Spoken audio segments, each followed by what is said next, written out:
বড় ভাই কেমন আছেন? ভালো আছে। ঢাকাতে কতদিন হলো রিক্সা চালাচ্ছেন?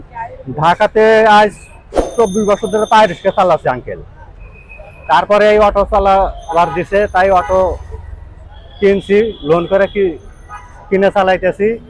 70,000 80,000 লোন করে কিনে চালাইতেছি, এখন আবার বন্ধ করে দিতেছে। তাহলে এখন আমরা কি করে খাবো?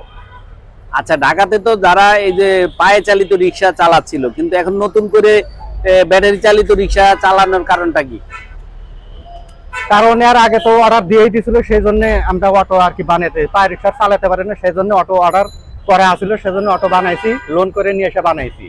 এখন তো আবার বন্ধ করে দিয়েছে, তাহলে এখন কি করা হবে? এই কেবলই নতুন রিক্সা তুলছি।